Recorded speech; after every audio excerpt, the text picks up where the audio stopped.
السلام عليكم ورحمة الله وبركاته. وعليكم السلام ورحمة الله وبركاته. الحمد لله الحمد لله وكفى وسلام على عباده الذين اصطفى أما بعد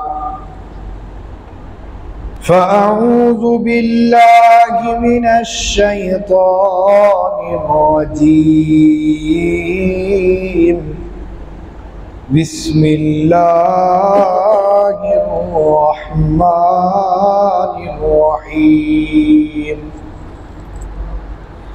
ومن يطع الله ورسوله فقد فاز فوزا عظيما إلى آخر الآية.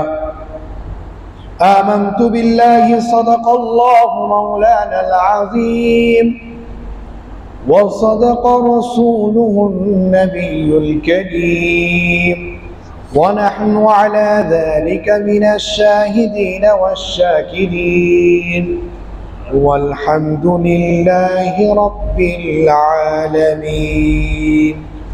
وقال الله تعالى في شان حبيبه إن الله وملائكته يصلون على النبي يا أيها الذين آمنوا صلوا عليه وسلموا تسليما. اللهم صل على محمد وعلى آل محمد كما صليت على إبراهيم وعلى آل إبراهيم إنك حميد مجيد.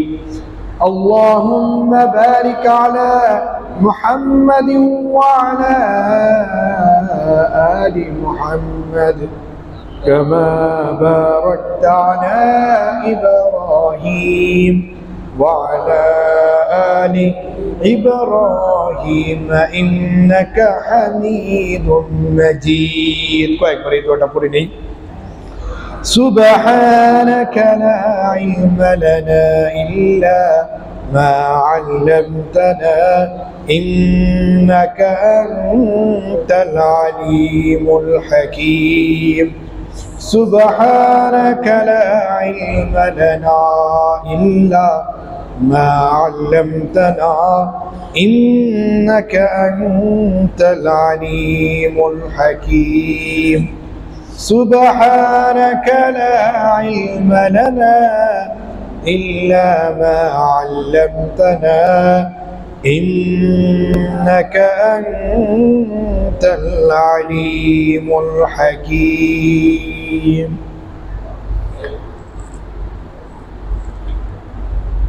উপস্থিত প্রিয় মুআজ্জাজ মুহতারাম হাজিরিন, আল্লাহ রাব্বুল আলামিনের লাখো কোটি শুকরিয়া, যিনি আমাদেরকে দয়া করে, মায়া করে, মহব্বত করে, ভালোবেসে সালাতুল জুমার লক্ষ্যে মসজিদে আসা এবং বসার সুযোগ করে দিয়েছেন।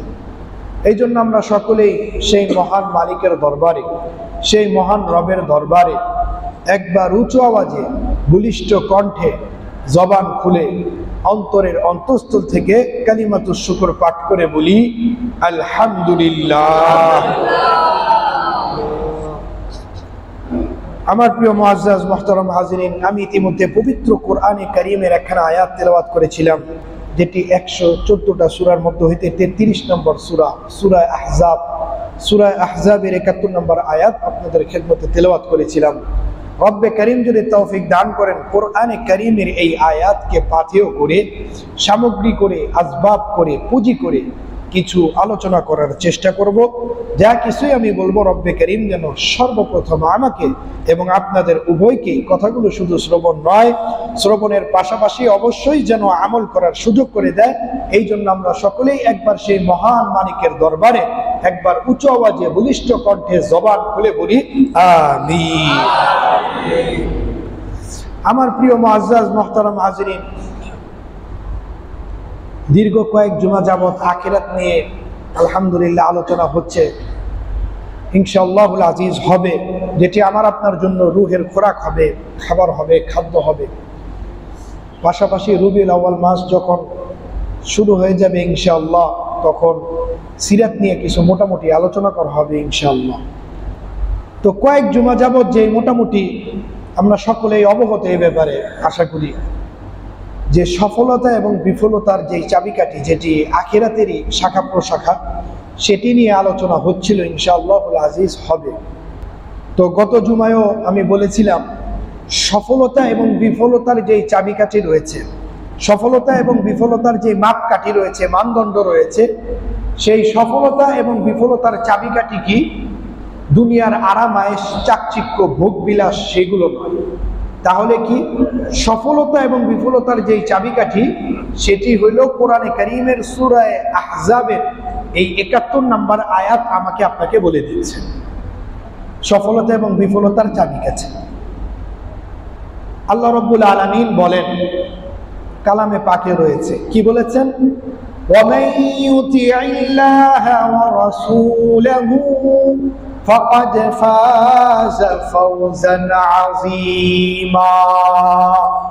যে ব্যক্তি আল্লাহ এবং আল্লাহর রাসূলের অনুসরণ করবে, ইতাআত করবে, আল্লাহর রাসূলের আনুগত্য করা মানে আল্লাহর হুকুম আহকাম পালন করা।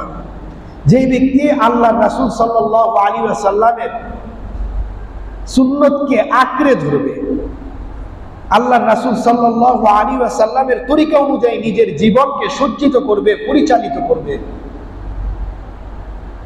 ফাকাদ ফাযা ফাওজান আযীমা। আমার আল্লাহ বলেন ফাকাদ ফাযা ফাওজান আযীমা, সে মহা সফলতা অর্জন করলো। সুবহানাল্লাহ, সে মহা সফলতা অর্জন করলো। এখন মহা সফলতা কিভাবে অর্জন করলো? আমার আল্লাহ বলেন সে বিরাট সফলতা অর্জন করবে। সে বিরাট সফলতা অর্জন করবে কিভাবে? সেটি কাল হাসরের ময়দানে ভয়াবহ অবস্থায় আল্লাহ রাব্বুল আলামিন তাকে জাহান্নামের ভয়াবহ আগুন থেকে বাঁচিয়ে তাকে যখন জান্নাত নামক নিয়ামত দান করবে, জান্নাতের মধ্যে প্রবেশ করিয়ে দিবে, এটার মাধ্যমে সে মহা সফলতা অর্জন করবে। সফলতা, সুবহানাল্লাহ। ওই ব্যক্তি তো সফল ব্যক্তি যে জান্নাত পেয়ে গিয়েছে। ওই ব্যক্তি তো জীবনে হতভাগা, পোড়া কপাল, ব্যর্থ, যে জান্নাত অর্জন করতে পারে নাই।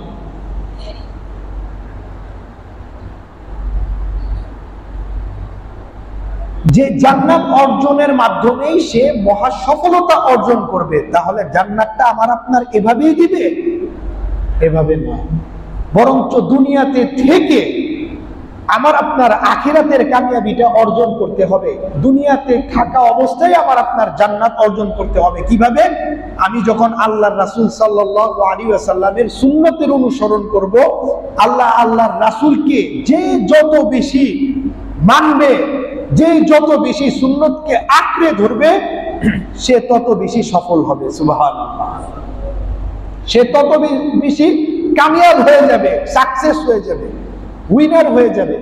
তো আমার প্রিয় মুআজ্জাজ মুহতারাম হাজিরিন, কোরআনে কারীমের সূরা আলে ইমরানের 114টা সূরার মধ্যে হইতে 3 নম্বর সূরা, 185 নম্বর আয়াত সূরা আলে ইমরানের, আল ইমরানের 185 নম্বর আয়াতে আমার আল্লাহ কি বলেন? সফলতা অর্জন করলো কোন ব্যক্তি? সফলতা অর্জন করলো সেই ব্যক্তি ফামান যুহজিহা আনিন নারি ওয়া উদখিলাল জান্নাতা ফাকাদ ফাস ওয়া মাল হায়াতুদ দুনিয়া ইল্লা মাতাউল গুরুর।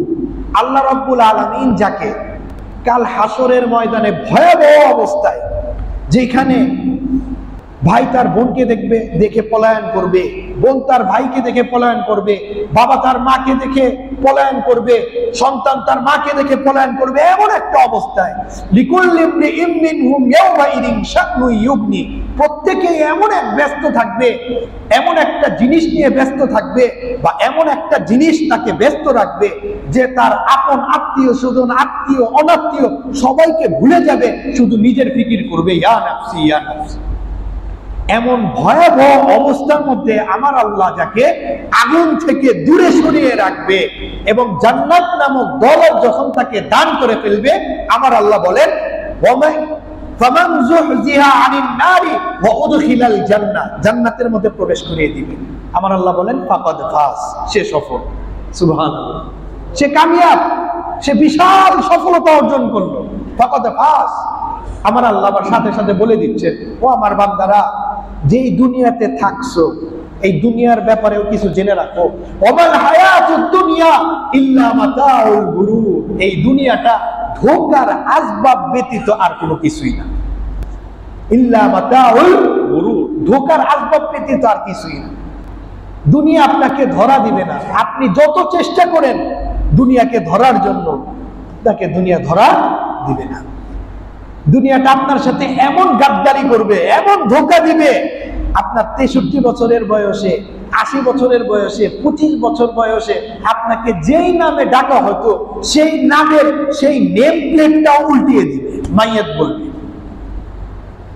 মাইয়াত বলে ডাকবে, ওই নামে আর ডাকবে না। তো এই জন্য আমার প্রিয় মুআজ্জাজ মুহতারাম হাজিরিন, দুনিয়া থেকে পৃষ্ঠ প্রদর্শন করুন, দুনিয়া থেকে মুখ ঘুরিয়ে নিন। ওয়াল্লাহি, আল্লাহর কসম, যেই পবিত্র সত্তার হাতে আমার প্রাণ রয়েছে, আপনি যদি দুনিয়া থেকে বিমুখ হয়ে যান, মুখ ফিরিয়ে নেন, দুনিয়া আপনার পায়ের সামনে এসে পড়বে। সুবহানাল্লাহ, এটা বাস্তব প্রমাণ, অসংখ্য গণিত দৃষ্টান্ত রয়েছে। ঘন্টার পর ঘন্টা শেষ হয়ে যাবে, আলোচনা শেষ হবে না। এই জন্য আশেক হতে হবে। কি হতে হবে? আশেক হতে হবে। কার আশেক? আখিরাতের আশেক হতে হবে, আল্লাহর আশেক হতে হবে, আল্লাহর রাসূলের আশেক হতে হবে।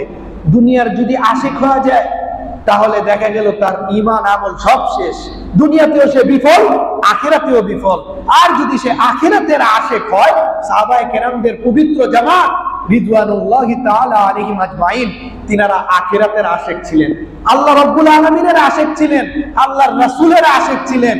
আল্লাহর রাসূলের আশেক হওয়ার কারণে তারা দুনিয়াতেও সফল হয়ে গিয়েছে, আখিরাতেও সফল হয়ে গিয়েছে। সুবহানাল্লাহ। আপনি আমি যদি সফলতা অর্জন করতে চাই, গত জুমায় বলেছিলাম 3টা কাজ করা, যেটি সূরা আলার 14-15 নম্বর আয়াত গালেবান, যে কদ আফলাহা মান তাযাক্কা ওয়া যাকারা ইসমা রাব্বিহি ফাসাল্লা, যে ব্যক্তি নিজের বাহিরের এবং ভিতরের পবিত্র করে ফেলেছে। বাহিরের পবিত্রটা গত জুমার মধ্যে মোটামুটি কিছু অস্পষ্ট বলা হয়েছে, হয়তোবা বুঝতে পারেন নাই। বাহিরের পবিত্রতা বলতে শরীয়ত মোতাবেক মাসলা মাসায়েল ঠিক মতো জেনে নামাজ আদায় করা, যাকাত দেওয়া শরীয়ত মোতাবেক, এটা হলো বাহিরের পাক। গোসলের ফরজ জানা ঠিক মতো, উজুর ফরজ কয়টা অনেকে এটাই বলতে পারে, উজুর ফরজ কয়টা এটাও বলতে পারে না অনেকে। তো উজুর ফরজ জানা, পাক নাপাকি এইগুলোর বিষয় ভালোভাবে জানা হক্কানি উলামায়ে কেরামদের থেকে, তাহলে দেখা গেল তার বাহিরের পবিত্রতা হয়ে গেল। এটা হলো নাম্বার 1, বাহিরের পবিত্রতা। নাম্বার 2, দ্বিতীয়টি কি? দ্বিতীয়টি হলো অন্তরের পবিত্রতা। অন্তরের মধ্যে যেই রোগ রয়েছে, অন্তরের যেই পশু রয়েছে, অন্তরের এই পশুটাকে নিয়ন্ত্রণে রাখা, নফসকে। অন্তরের যেই 9টা বা 10টা রোগ রয়েছে, এই 10টা রোগকে নিয়ন্ত্রণ করা কার মাধ্যমে? হক্কানি উলামায়ে কেরামদের মাধ্যমে। আল্লাহ ওয়ালাদের কাছে যে এই অন্তরের রোগটাকে নিয়ন্ত্রণ করা, যে ব্যক্তি বাহিরের এবং ভিতরেরটা পবিত্র রাখতে পারবে, আল্লাহ রাব্বুল আলামিনের কথা অনুযায়ী সে সাকসেস। সুবহানাল্লাহ। ওয়া যাকারা ইসমা রাব্বিহি ফাসাল্লা, 5 ওয়াক্ত নামাজ জামাতের সাথে আদায় করে। তার সম্পদ থাক অথবা না থাক, সে ধনী হোক অথবা গরিব হোক, এইগুলো যদি ঠিক মতো আদায় করতে পারে আমার আল্লাহর কথা অনুযায়ী, আমার আল্লাহর ভাষা অনুযায়ী, কোরআনের কথা অনুযায়ী, সে সফল। সুবহানাল্লাহ। হ্যাঁ, তার যদি টাকা সম্পদ থাকে, ধন সম্পদ থাকে, সে যদি অনেক ধনী হয়, সে যদি নেককার হয়, তাহলে তো বিষয় ভিন্ন। আলহামদুলিল্লাহ, এটি তো আরো ভালো বিষয়। আছে না, অনেক টাকাওয়ালা আছে, দান করতেছে, নামাজ পড়তেছে ঠিক মতো, তাহলে ওইটার বিষয় ভিন্ন। তো আমার প্রিয় মুআজ্জাজ মুহতারাম হাজিরিন, 5 ওয়াক্ত নামাজ জামাতের সাথে আদায় করা, তো এইটার আরেকটা কথা রয়েছে। আমার আল্লাহ বলেছেন, যার ভিতরে 5টা গুণ থাকবে, এই 5টা গুণ আল্লাহ পাক তৌফিক দান করলে ধারাবাহিকভাবে মোটামুটি কিছু সংক্ষিপ্তভাবে 5টা গুণের ব্যাখ্যা করা হবে ইনশাআল্লাহ। যার ভিতরে 5টা গুণ থাকবে আল্লাহ রাব্বুল আলামিনের কথা অনুযায়ী, সেই ব্যক্তি হেদায়েতের উপর রয়েছে এবং আল্লাহ রাব্বুল আলামিন তাকে জান্নাত দান করবে। সুবহানাল্লাহ। সেই 5টা গুণের কথা কোথায় রয়েছে? কোরআনে কারীমের একেবারে শুরুতে, সূরা ফাতিহার পর কোন সূরা? সূরা বাকারা। সূরা বাকারার 3, 4, 5 এই আয়াতগুলোর মধ্যে বলা হয়েছে এই 5টা গুণ। 5টা গুণ যার ভিতরে রয়েছে, আল্লাহ রাব্বুল আলামিন বলেন সেই ব্যক্তি হেদায়েতের উপর রয়েছে এবং সেই ব্যক্তি কামিয়াব। সুবহানাল্লাহ। সেই 5টা গুণের প্রথম গুণ কি? আল্লাযীনা ইউমিনুনা বিল গায়বি ওয়া ইউকিমুনাস সালাতা ওয়া মিম্মা রাযাকনাহুম ইউনফিকুন ওয়াল্লাযীনা ইউমিনুনা বিমা উনজিলা ইলাইকা ওয়া মা উনজিলা মিন ক্বাবলিক ওয়া বিল আখিরাতি হুম ইউকিনুন। এই 5টা গুণ যদি হয়ে যায়, আমার আল্লাহ বলেন, উলাইকা আলা হুদাম মির রাব্বিহিম ওয়া উলাইকা হুমুল মুফলিহুন। এই 5টা গুণ কি? আল্লাযীনা ইউমিনুনা বিল গায়ব, যারা গায়বের প্রতি বিশ্বাস স্থাপন করে। তাফসিরে জালালাইন শরীফে রয়েছে, আরবিতে তাফসির, আই বিমা গাবা আনহুম মিনাল বাসি ওয়াল জান্নাতি ওয়ান নার ওয়া গায়রা ওয়া গায়রা। গায়বের প্রতি বিশ্বাস স্থাপন করা অর্থাৎ আল্লাহ রাব্বুল আলামিনকে না দেখে আখিরাত, জান্নাত, জাহান্নাম, পুলসিরাত, হাসর, নাসর, মিজানের দাড়িপাল্লা, হাউজে কাউসার, সমস্ত নবীদের না দেখে, ফেরেশতাদের না দেখে, মৃত্যু, বারজাখি জগৎ ইত্যাদি ইত্যাদি, এইগুলো না দেখে বিশ্বাস স্থাপন করা, এইটাকে বলা হয় ঈমান বিল গায়ব। সুবহানাল্লাহ। গায়বের উপর বিশ্বাস স্থাপন করা, এটা প্রথম গুণ। আল্লাযীনা ইউমিনুনা বিল গায়ব আই বিমা গাবা আনহুম মিনাল বাসি ওয়াল জান্নাতি ওয়ান নার। দ্বিতীয় যেই গুণ রয়েছে, ওয়া ইউকিমুনাস সালাহ ওয়া ইউকিমুনাস সালাহ আই ইয়াতুনা বিহা বিহুকুকিহা, যেটি তাফসিরে জালালাইন শরীফে রয়েছে, আই ইয়াতুনা বিহা বিহুকুকিহা। ইকামাতে সালাত, এটার অর্থ কি? নামাজ কায়েম করা, এটার অর্থ কি? এটার অর্থ হইল, নামাজ কায়েম করার যেই অর্থ রয়েছে, নামাজের ভিতরে যে 13টা ফরজ রয়েছে, এই 13টা ফরজ, নামাজের ওয়াজিব 15টা, নামাজের সুন্নত 51টি, এইগুলো সব মুখস্থ করে কেরাত, সূরা, এইগুলোকে সহি শুদ্ধভাবে করে, শুধু নিজে নয়, নিজের বিবি, নিজের সন্তানাদি, তাদেরকে নামাজের তাকিদ করে তারপরে এলাকায় যে দাওয়াত ও তাবলীগের মাধ্যমে নামাজ প্রতিষ্ঠা করা, এটাকে বলা হয় ইকামাতে সালাত, নামাজ কায়েম করা। দেখা গেল আমি শুধু নিজে নামাজ পড়লাম,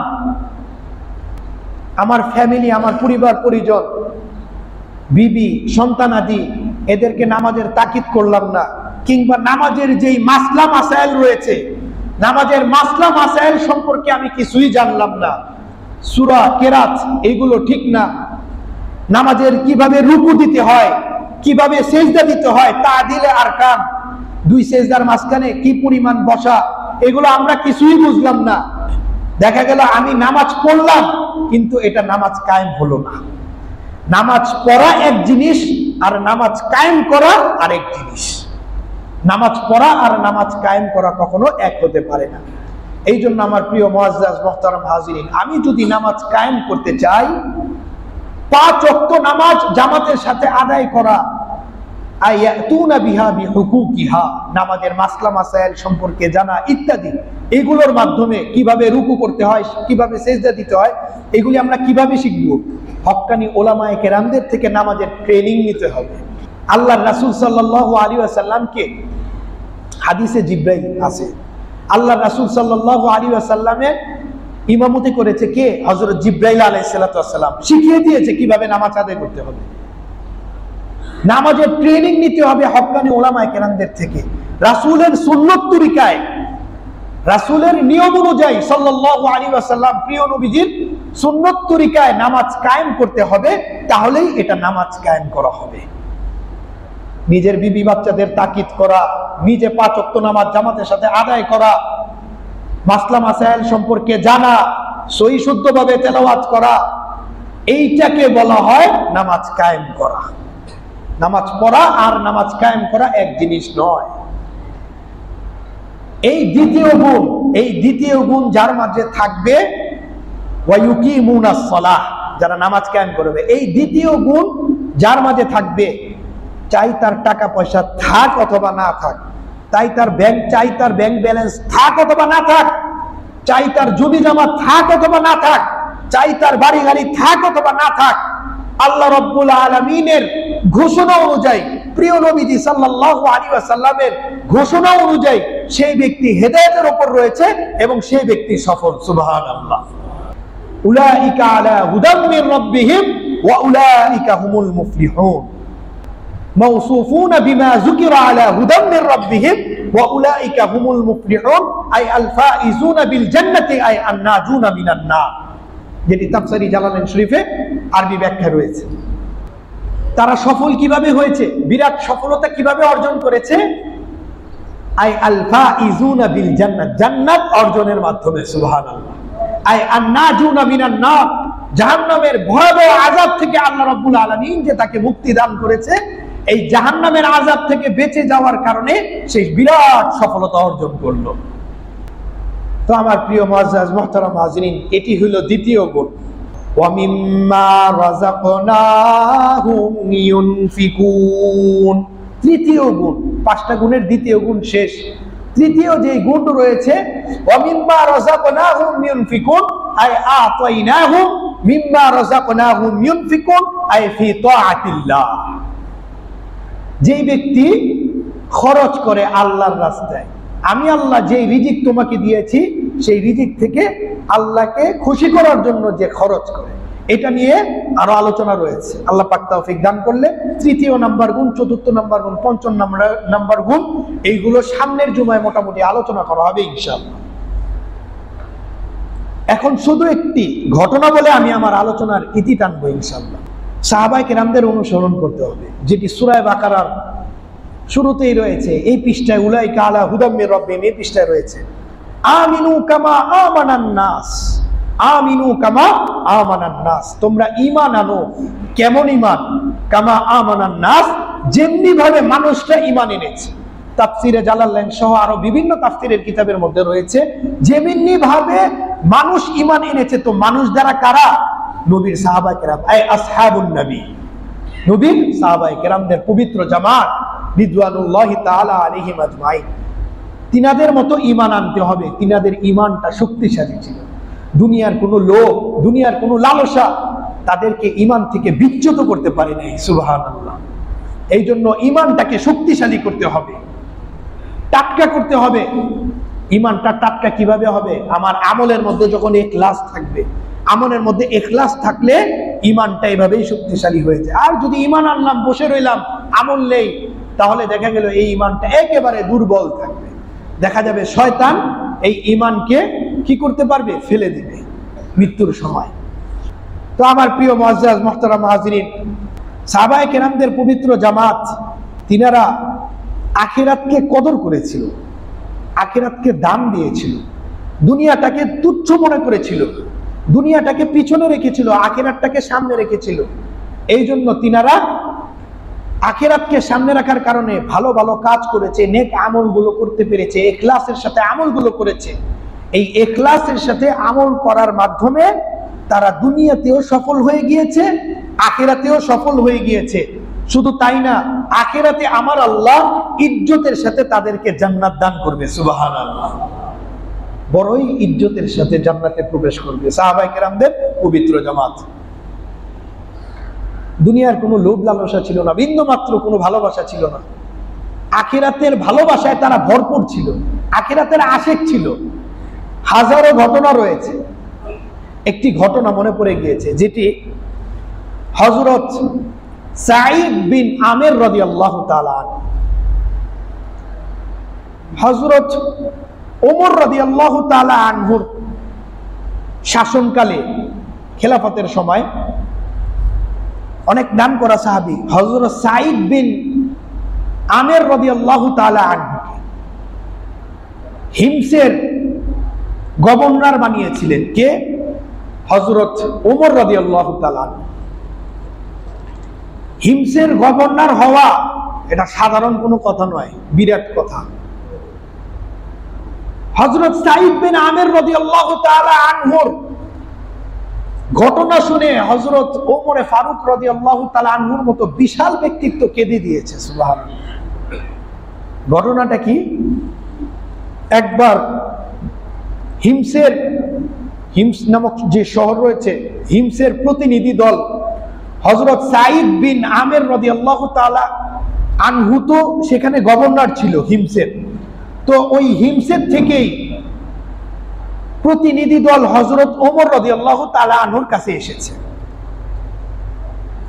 তো হিমসের প্রতিনিধি দল হযরত ওমর রাদিয়াল্লাহু তাআলা আনহুর কাছে এসেছে। হযরত ওমর রাদিয়াল্লাহু তাআলা আনহু বলেন যে,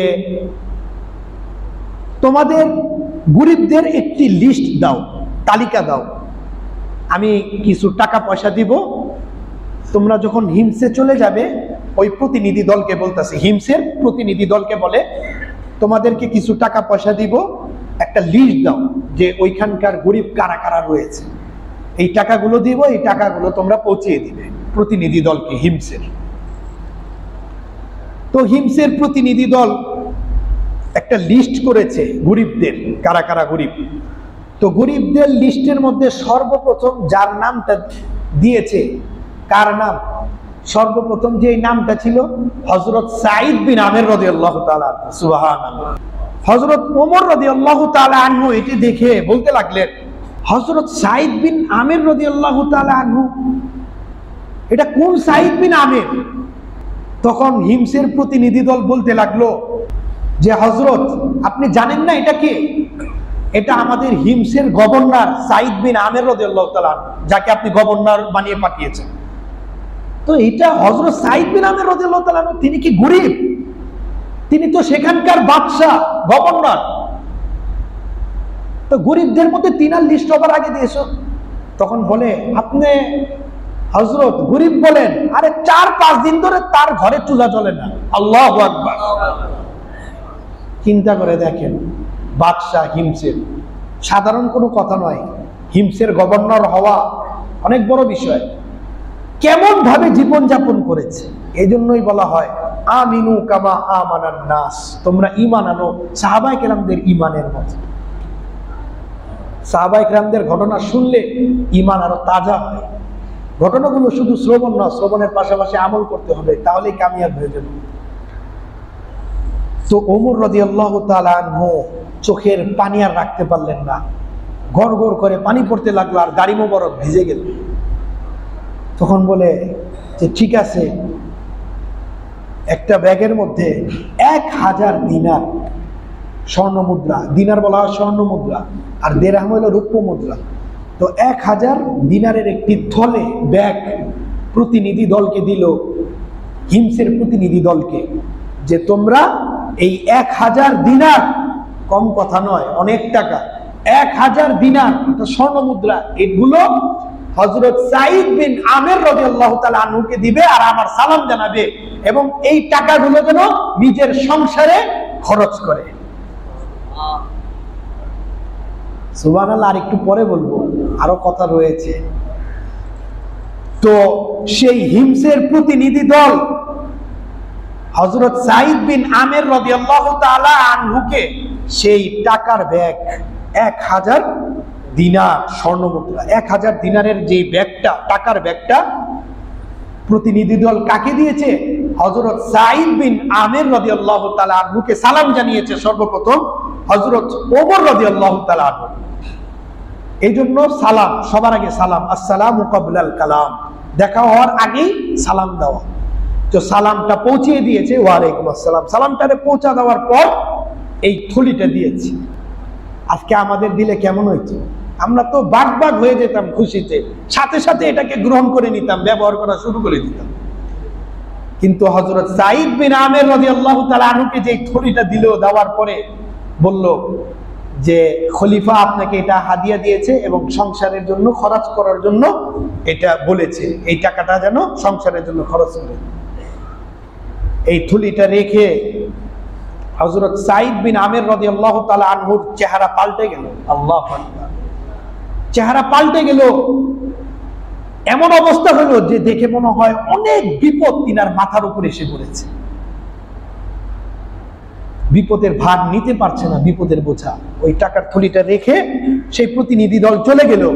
তখন হযরত সাঈদ বিন আমের রাদিয়াল্লাহু তাআলা আনহু তিনার ঘরে প্রবেশ করলো, অর্থাৎ বিবির কাছে গেল। তো বিবি দেখে বলতে লাগলো যে আপনার কি হয়েছে? আপনার কোনো কিছু হয়েছে? চেহারার রং পাল্টে গিয়েছে, এত বিপদগ্রস্ত দেখা যাচ্ছে, কি হয়েছে? কিছুক্ষণ আগে তো ঠিক ছিলেন, কি হয়েছে? তখন বলে মারাত্মক বিপদ এসেছে। তো মারাত্মক বিপদ এসেছে বলতে কোনো সমস্যা? বলে মারাত্মক সমস্যা। কি সমস্যা? খলিফার কিছু হয়েছে? হযরত ওমর রাদিয়াল্লাহু তাআলা আনহু না, এর থেকেও মারাত্মক সমস্যা। এর থেকে মারাত্মক সমস্যা যে খলিফা কি মৃত্যুবরণ করেছে? যে না, এর থেকেও মারাত্মক সমস্যা। ভাই, খলিফা মৃত্যুবরণ করেছে, এর থেকেও মারাত্মক সমস্যা কি হতে পারে? তখন হযরত সাঈদ বিন আমের রাদিয়াল্লাহু তাআলা আনহু বলে আমার কাছে দুনিয়া এসেছে, আমার কাছে দুনিয়া এসেছে, আমি দুশমনের সম্মুখীন হয়েছি, আমার এগুলোর প্রয়োজন ছিল না, আমাকে ধ্বংস করার জন্য এই জিনিসগুলো এসেছে, এই জন্য আমি টেনশন করছি, আমার চেহারার রং পাল্টে গিয়েছে, মলিন হয়ে গিয়েছে, বিপদগ্রস্ত মনে হচ্ছে, কেমন পেরেশানি, কেমন জীবন যাপন করেছে হযরত সাঈদ বিন আমের রাদিয়াল্লাহু তাআলা।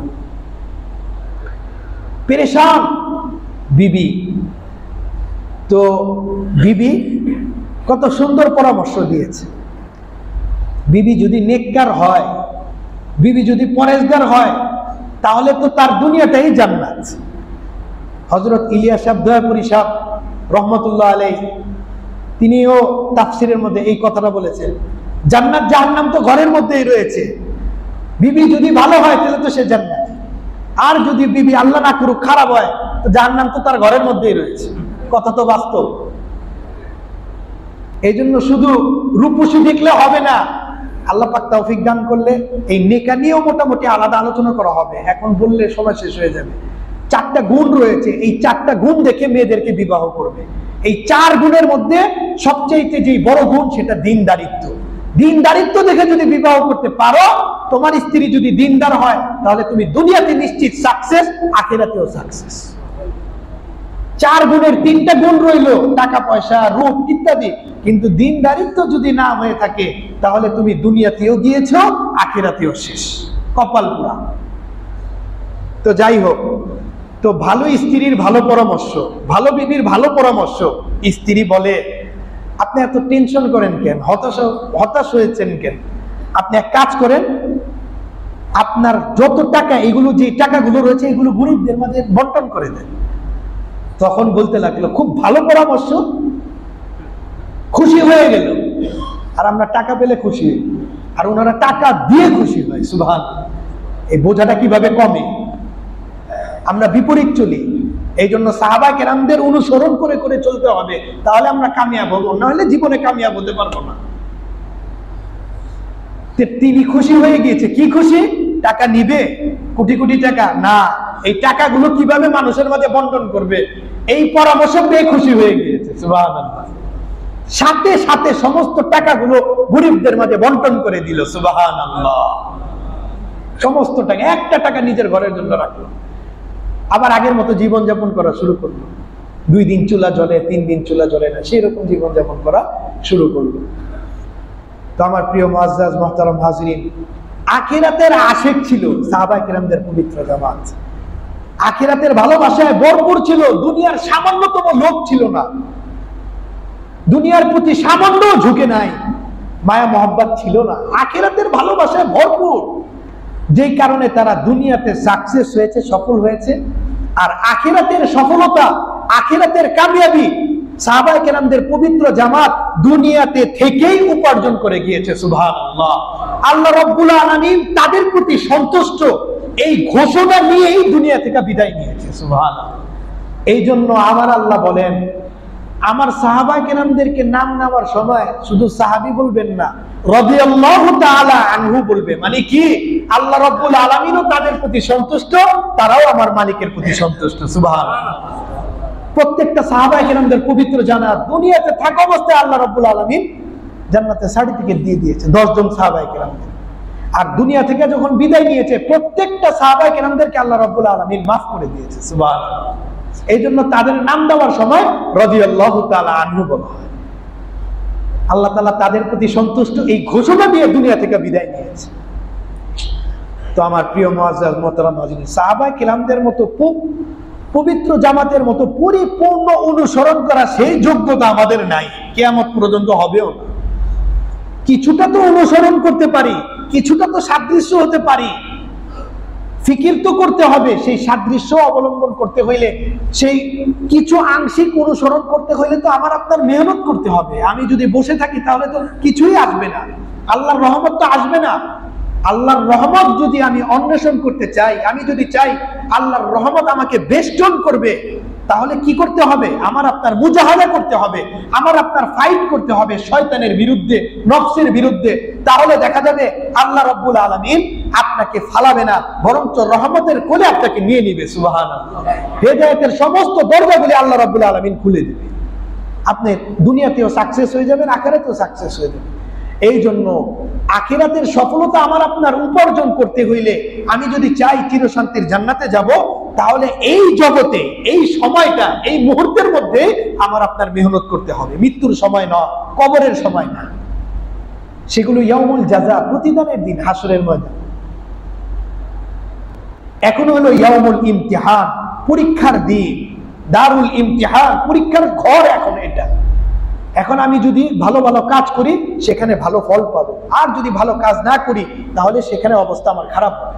তো যাই হোক আমার প্রিয় মুআজ্জাজ মুহতারাম হাজিরিন, আমি যা কিছুই বলেছি রব্বি আল্লাহ পাক তৌফিক দান করলে সামনের জুমায় আরো 3টা গুণ বা 2টা গুণ, এটা নিয়ে মোটামুটি বিস্তারিত আলোচনা করা হবে। পাশাপাশি সিরাত নিয়ে কিছু মোটামুটি আলোচনা করা হবে ইনশাআল্লাহ। যা কিছুই আমি বলেছি রব্বে কারীম যেন সর্বপ্রথম আমাকে এবং আপনাদের উভয়কেই শুধু কথাগুলো শ্রবণ নয়, শ্রবণের পাশাপাশি অবশ্যই যেন আমল করার সুযোগ করে দেয়। এই জন্য আমরা সকলেই একবার উচ্চ আওয়াজে সেই মহান মালিকের দরবারে জবান খুলে বলি আমিন আমিন। ওয়া আখিরু দাওয়ানা আনিল হামদুলিল্লাহি রাব্বিল আলামিন।